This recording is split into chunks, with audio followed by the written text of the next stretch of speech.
11h. Europe 1 Culture Média. Philippe Vandel. Qui ne s'est jamais dit le matin au réveil qu'il aurait peut-être dû noter ses rêves ou ses premières pensées? Marie-Robert l'a fait depuis 5 ans et elle le fait tous les jours sur Instagram. Une photo en noir et blanc illustre chaque texte qui commence toujours par « ceci est ».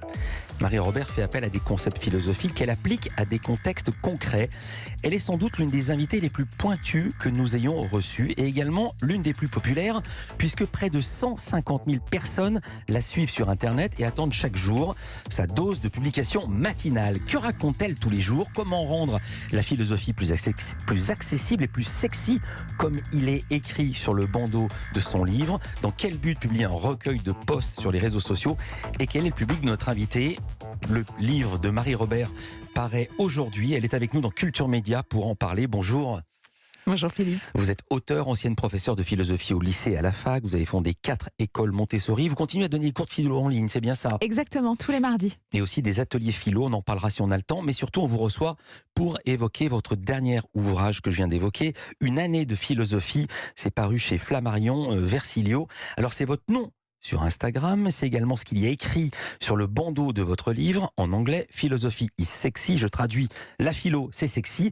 Qu'est-ce que la philosophie a de sexy? C'est la dernière chose à laquelle j'aurais pensé et c'est pour cette raison qu'on a souhaité vous inviter. Mais quel scandale, bien sûr que c'est sexy. Non, l'idée de philosophie sexy, c'était de dire qu'est-ce qu'il y a de plus attractif que la pensée? Qu'est-ce qu'il y a de plus séduisant que de réfléchir, que de mettre en perspective, que d'analyser.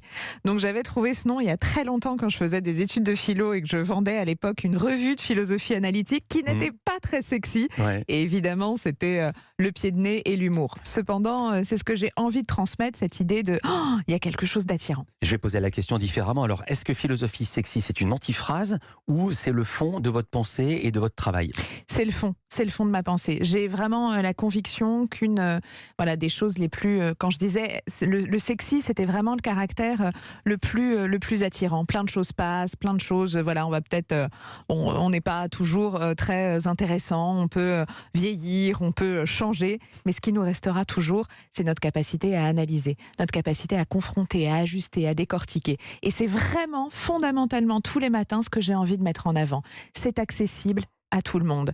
Et donc ce sexy, il est là, il est à disposition de nos esprits, de nos cerveaux, de juste se connecter à notre réflexion. Ouais, ça me fait penser à l'expression latine que vous devez connaître, le plaisir d'apprendre, c'est comme on dit ça en latin. Je vous en prie. Libido siendi, plaisir d'apprendre, et il y a justement le mot libido. C'est le fond de votre travail. C'est le fond, tout à fait. Quel a été le point de départ de ce livre? C'est l'adaptation de vos posts Instagram en version papier où vous avez retravaillé? Comment vous les avez choisis? Comment ça s'est passé? Je précise que c'est pas le livre d'une influenceuse, c'est votre 4e livre. Oui, voilà. C'est mon 5e livre. Le 5e livre, pardon. Non, tout à fait. L'idée, c'était que tous les matins, effectivement, moi, je publie mes 2000 signes de manière extrêmement disciplinée, sans ligne éditoriale, sans jamais penser à quoi que ce soit justement d'influence.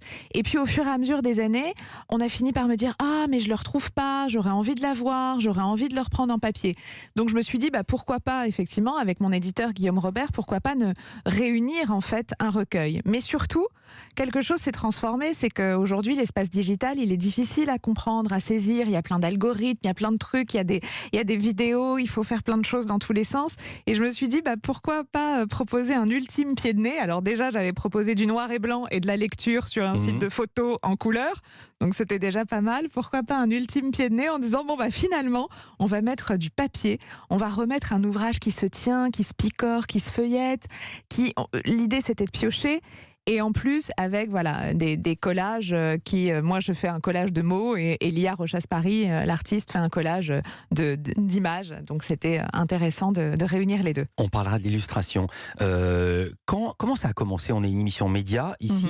Quand avez-vous commencé à poster vos ceci est sur Instagram? Ça avait déjà démarré avec les ceci est? Non, le ceci est, pour tout avouer, est arrivé un peu plus tard parce que j'avais envie d'une phrase d'accroche. Je n'ai pas la moindre idée de quand ça a démarré. Je me souviens plus exactement. Attendez, vous n'avez pas un historique dans votre ordinateur ou vous l'avez jeté à la poubelle? Non, mais je l'écris sur mon téléphone à 6h30 tous les matins. Comme ça, en direct. sur mes petites touches Avec vos petits pouces. avec mes petits pouces Et vous de postez.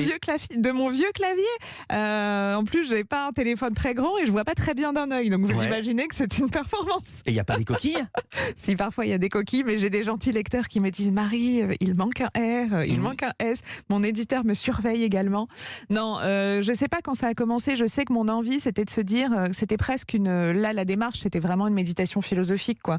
C'est de me dire, mais finalement, Instagram, moi, c'est amusant, c'est drôle, ça permet des échanges. Sauf que moi, je suis pas quelqu'un d'essentiellement visuel. J'aime écrire. Donc pourquoi pas profiter de cet espace pour écrire.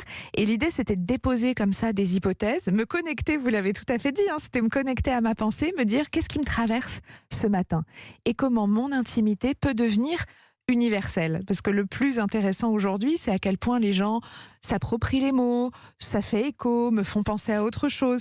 Et ça devient... Voilà, ça devient quelque chose de collectif. Ça me rappelle une phrase de Duras qui dit quelque chose, je cite de mémoire, elle dit « Écrire, c'est savoir ce sur quoi on est en train d'écrire ».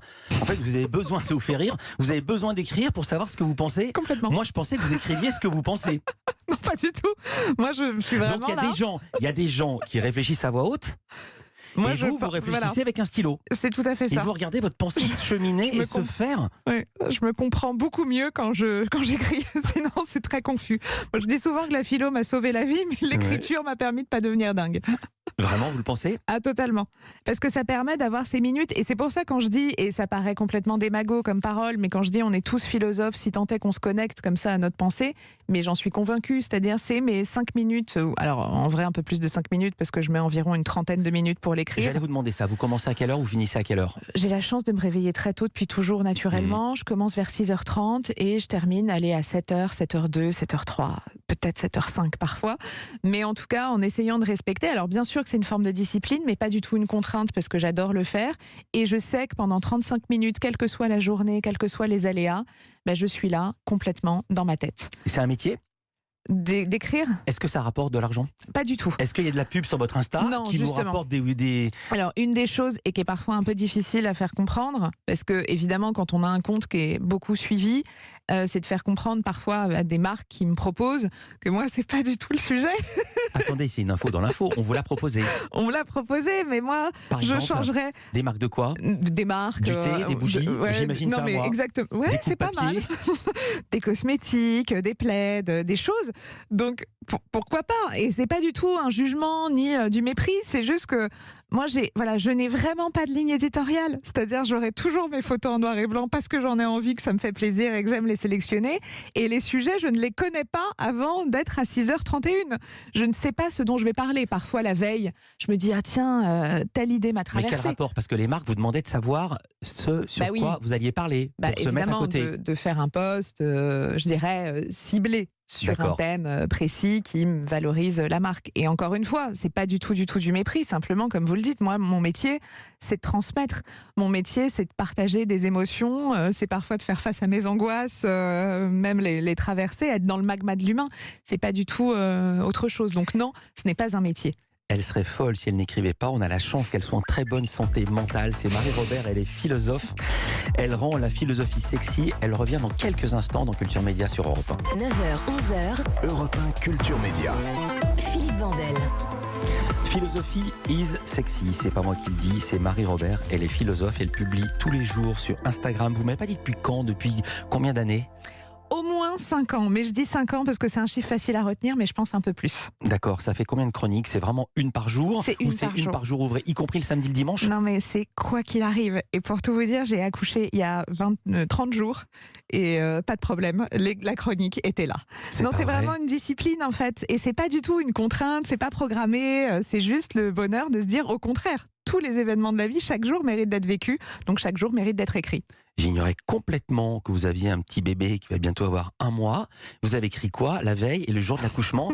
Et le thème, c'était quoi? Vous y avez pensé à l'avance? Ou au contraire, comme d'hab, vous êtes laissé Non, guider justement. par vos pensées de l'instant? Encore mieux. Et j'étais presque excitée à l'idée de me dire qu'est-ce qui va me traverser le lendemain. Donc j'ai accouché un vendredi, le vendredi 7 octobre.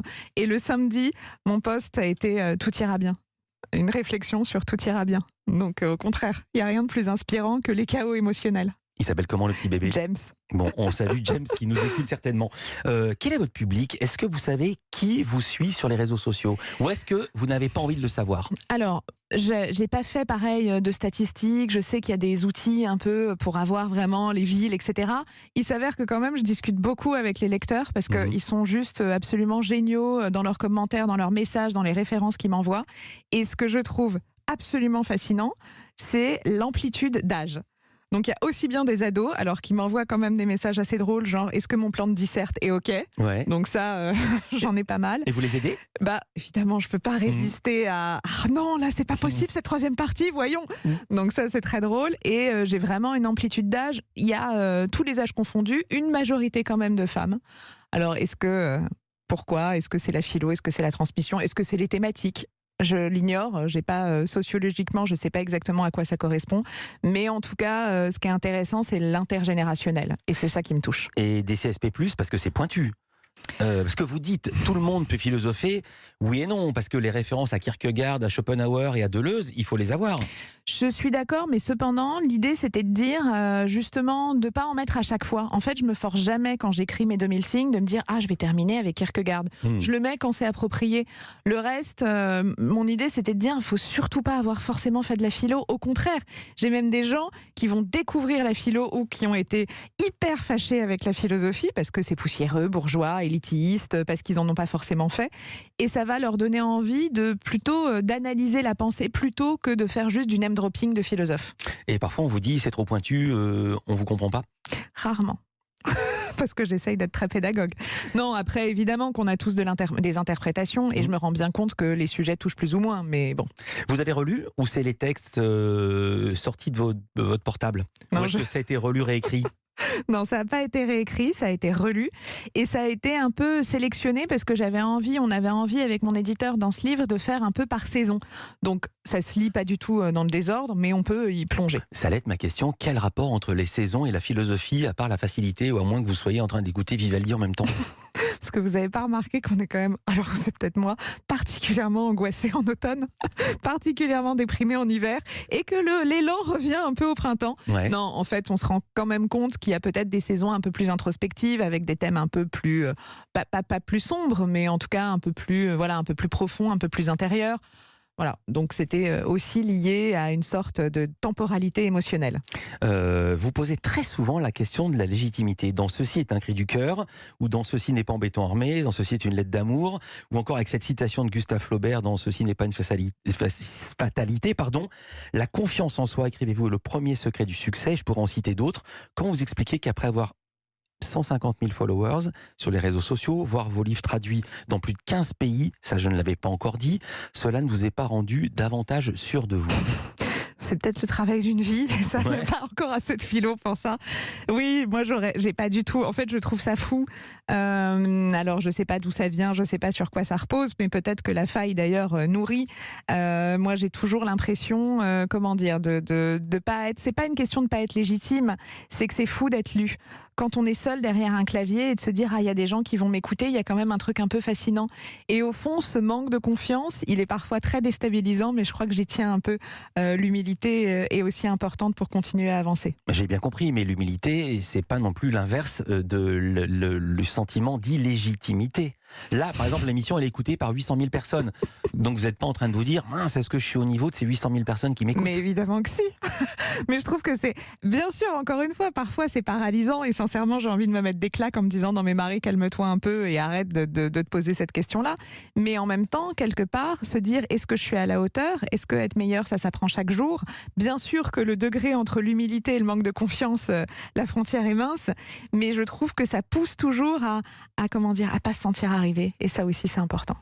Vous avez été professeur de philosophie, je l'ai dit, créatrice et directrice d'école Montessori. Quelle relation vous aviez avec les enfants, les élèves, justement sur ce sujet-là? Parce qu'une des tâches des professeurs, c'est de donner aux élèves confiance en eux. Si le prof a lui-même pas confiance en lui, c'est beaucoup plus facile pour les autres que pour soi, non, comme à peu près tout dans la vie. Non, au contraire, moi j'ai adoré, j'adore enseigner encore plus aux adolescents et encore plus travailler cette période de chaos total, de construction, les aider à négocier un virage. Ça, je sais bien le faire pour les autres, un peu moins pour moi. Vous écrivez, c'est page 37, que la période de la vie qui vous fascine le plus, c'est l'adolescence. Pour quelle raison? Parce qu'en fait, je crois que c'est une des périodes... alors je disais, les enfants de 5-6 ans ont un âge très métaphysique et les adolescents ont un âge très philosophique parce qu'ils sont dans l'interrogation de tout, en fait, dans la déconstruction totale.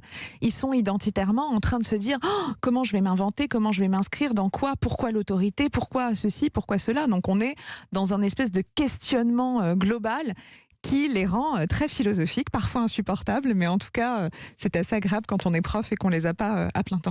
Une notion que j'ignorais totalement et que j'ai découverte avec vous. Plutôt, vous avez mis un mot sur quelque chose que je n'aurais jamais pu verbaliser. C'est page 146. Racontez-nous, je ne sais pas si je le prononce bien, ce qu'est le kéif. Ah oui, alors le kéif, qui est une notion assez intéressante et en fait qui a donné le mot kiff, tout simplement, mais on ne le sait pas. Au moment où je prononçais cette phrase, je m'en suis rendu compte. Exactement, qui a donné le mot kiff et on l'emploie dans le langage courant. Et le kéif, c'est vraiment ce plaisir en fait, cette idée de savourer. Ah, vous allez plus loin, vous dites un seul mot pour décrire les vacances de la conscience. Oui. Quand on savoure totalement, alors je ne sais pas ce qui va être savouré, peut-être un café, un bain, un rayon de soleil, bien finalement on s'arrête dans l'instant, mais c'est pas seulement savourer l'instant présent, c'est tout d'un coup permettre à sa conscience de juste être dans la sensualité, dans le plaisir, vraiment c'est pour ça que j'emploie le terme savourer. Et j'avais envie de décrire ce mot, j'utilise beaucoup de concepts étrangers parce que parfois je trouve qu'ils décrivent des choses, ça nous permet d'explorer d'autres domaines.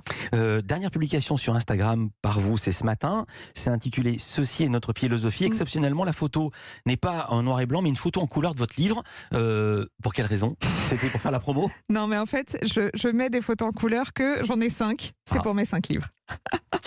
Merci beaucoup, Marie-Robert. Je rappelle ce livre, Une année de philosophie, paru aux éditions Flammarion. Flammarion Versilio. Merci d'avoir été avec nous. Merci beaucoup. Culture Média continue, évidemment.